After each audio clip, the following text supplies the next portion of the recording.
हस्तिनापुर गांव में रहने वाले सरोज के 5 बेटे थे।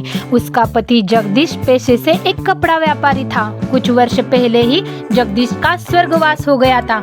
समय के साथ सारे बेटे जवान हो गए और उन्होंने अपने पिता के सीमित कपड़े के कारोबार को एक बड़े उद्योग में बदल दिया। पूरे गांव में उन्हीं के ही चर्चे हुआ करते थे।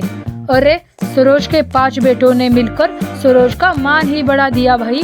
पहले तो छोटे मोटे कारोबार को इतना बड़ा फैलाया और उसी की कमाई से इतना बड़ा घर खरीद लिया। 100% सच कहा रमेश भाई। अमीर रईस होने का सरोज को जरा सा भी गुरूर नहीं है। जरूर ही इसने पिछले जन्म में पुण्य किए होंगे, तभी जाके उसे 5 पांडव पुत्र का सौभाग्य प्राप्त हुआ है। सरोज के प्रति गांव वालों के मन में बहुत ही इज्जत थी। पैसे वाली होने के बावजूद भी उसके मन में जरा सा भी घमंड नहीं था। सरोज, अरे मेरे 5 पांडव, यहाँ पर आओ। माँ, कारखाने पर जाने के लिए बहुत ही देरी हो रही है, क्या शाम को बात हो सकती है? सरोज, कामकाज के प्रति क्या इतना मशरूफ हो गए भाई? तुम लोग जो मुझे पल भर के लिए मेरे पास नहीं बैठ सकते? मोहन भैया, तुम माँ की बात सुन लो, हम तो चारों काम पर जा रहे हैं। सरोज, ठहरो, मुझे तुम 5 से कुछ बातचीत करनी है। एक तस्वीरें देखो, मैंने तुम 5 भाइयों के लिए लड़कियां पसंद की है। सभी खानदानी और रईस खानदान की है। ऐसा सुनकर 5 भाई एक दूसरे का मुंह ताड़ने लगते हैं। तभी उसका तीसरा बेटा कहता है, ऊपर वाले की दुआ से आपके 5 बेटों अपने पैरों पर खड़े हैं। माँ, शुरुआत से हम 5 भाइयों की सोच यही रही है कि हम किसी गरीब घर की लड़की से ही शादी करेंगे। माँ, प्रदीप सही कह रहा है। अरे पगला गए हो क्या? अगर मैं किसी गरीब घर की लड़की को ब्याह कर लाऊंगी तो लोग सैकड़ों बातें बनाएंगे, गरीब अमीर का मेल भी नहीं देखा कहेंगे। माँ, आपको जमाने की पड़ी है, बल्कि ये सोचो कि किसी गरीब घर की बेटी का हाथ थामने से किसी गरीब पिता को किसी का कर्जदार नहीं होना पड़ेगा।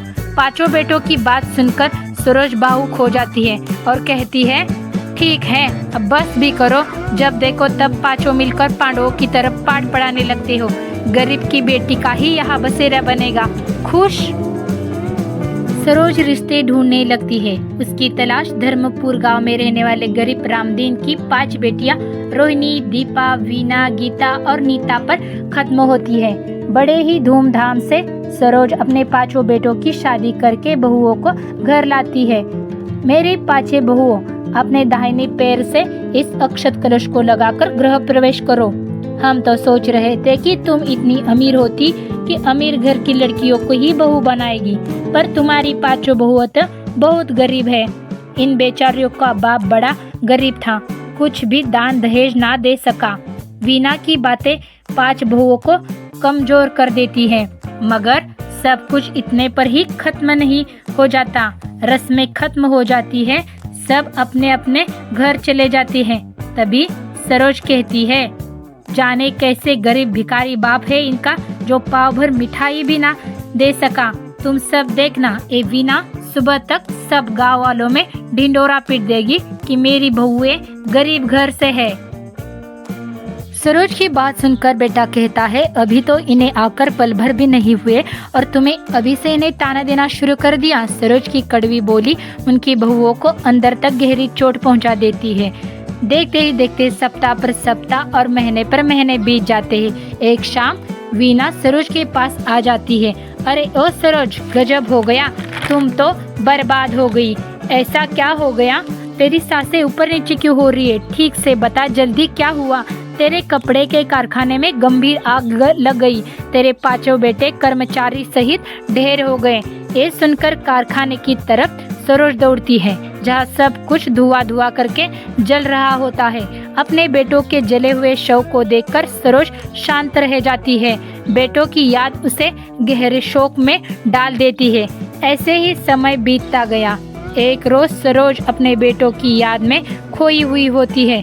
तभी उसके सीने में तेज दर्द होता है। उसकी 5 बहुओं उसको अस्पताल ले जाती है, जहां डॉक्टर उनसे कहता है, देखो इनको हार्ट में ब्लॉकेज हो गया है, इसकी बाईपास सर्जरी करनी होगी। इसके लिए तकरीबन 10 लाख खर्चा आएगा।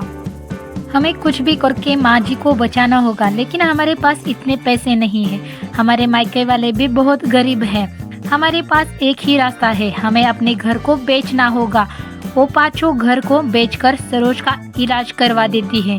थोड़े से बचे हुए पैसे से वो किराए पर एक कमरा ले लेती है और पाँचों बहुएं अपने सास के साथ किराए के घर में रहने लगती है। कुछ महीने उन्होंने बचाए हुए पैसे पर काट लिए, मगर वो अपना जीवन बेहद ही गरीबी में काटने पर मजबूर हो गई और दिन में सिर्फ एक टाइम ही खाना खाकर गुजारा करने लगती है। और कुछ समय बाद तो टाइम वो आ गया, उन छेओं को भूखे पेट ही सोना पड़ा।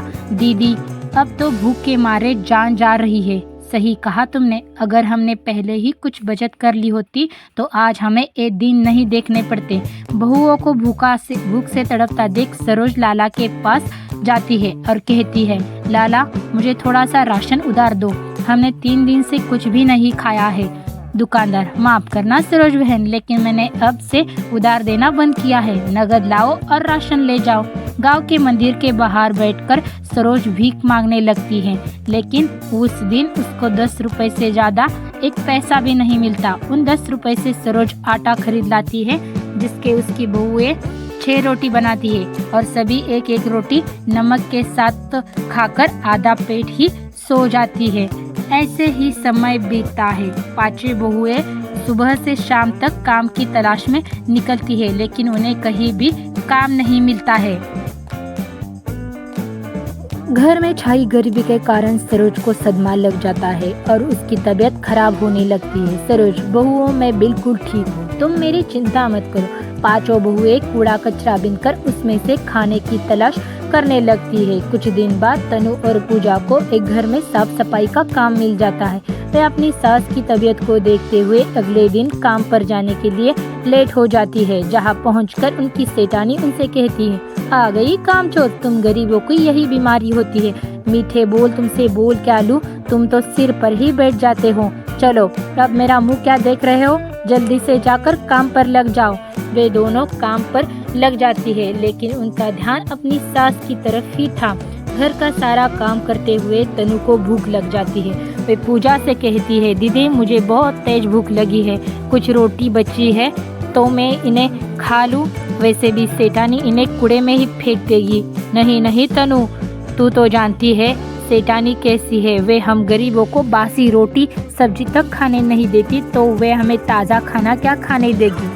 हमें रोटी चुरा कर ले जाते हैं, घर जाकर हम सब मिलकर खा लेंगे। वे दोनों बहनें अपनी साड़ी के पल्लू के नीचे रोटी चुरा कर ले जाती हैं। तभी सेठानी उन्हें देख लेती है और पुलिस को फोन कर लेती है और पुलिस उनके पीछे लग जाती है। मैं कहती हूँ रुक जाओ, तुम दोनों कानून से नहीं बच सकते, भाग तनु भाग, नहीं तो पुलिस वाले हमें नहीं छोड़ेंगे। तभी तनु का पैर गटरी में अटक जाता है और वे जमीन पर गिर जाती है। पूजा उसे उठाने के लिए भागती है, तभी पुलिस वाले आकर उन्हें पकड़ लेते हैं। क्या चुरा कर भाग रही थी तुम दोनों, दिखाओ मुझे। पुलिस मैडम उनके हाथ से थैला लेती है। वे जैसे ही उसमें देखती है तो हैरान रह जाती है। उसमें कुछ रूखी सूखी रोटी होती है, जिसे देखकर वे पुलिस वाले उनसे पूछते हैं, मुझे लगा तुम दोनों पैसे या गहने चुरा कर भागी होगी, लेकिन तुमने कुछ रोटियां भला क्यों चोरी की। भूख सब कुछ करवा देती है साहब, और ये सब आपको नहीं समझोगी। और वो अपनी दुख भरी कहानी पुलिस वालों को बताती है और उन दोनों का दुख भरी कहानी सुनकर पुलिस का मन पसीत हो जाता है और उनको उन पर दया आ जाती है। देखो कानून अंधा होता है, वे गरीबों को गुनाह देखता है लेकिन गरीबों की भूख नहीं देखता। ए लो तुम कुछ पैसे और इनसे कुछ काम शुरू कर लेना। पुलिस वाले उनकी मदद करते हैं और उन्हें कुछ खाना खरीद कर देते हैं। वे खाना खाकर घर जाती है और पेट भरकर उसी दिन सारे बहुएं अपनी सास के साथ खाना खाती है।